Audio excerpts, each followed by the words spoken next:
When I was reading books about Ahlul Bayt, there was a book called AbuZar Ghafari. It was one of the companions of Rasulullah, and he was one of the really firm followers of Imam Ali alayhi salam after the death of Rasulullah. He stuck with Imam Ali. He spoke out against the Khalifa of all the previous caliphs, and his message stuck to me.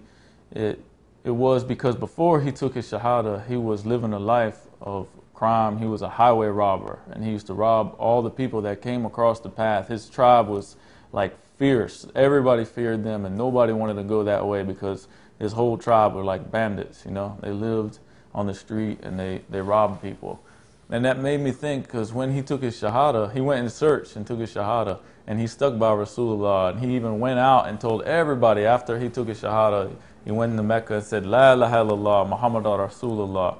And he did it, and they beat him. And then he got back up, and he did it again, and they beat him. And he did it 3 times until Abbas had to jump on top of him and stop it and say, you know who this man is? He's like the fierce tribe, and you have to do business, and you have to pass through his way. He said, you don't want to do that. Rasulullah told him to leave. So to leave and go back to his tribe, come back later. So when he went back, he taught his whole tribe, and everybody converted to Islam. So he came back, and everybody was Muslim. And later he said that there was no man more truthful under the sky than AbuZar. So I looked at him, I was like, look, he lived this way, and then he changed and became one of the most truthful people, one of the best of people. He went from somebody who would rob you to somebody who was the most truthful, one of the best people. And he stuck by Imam Ali alayhi salam.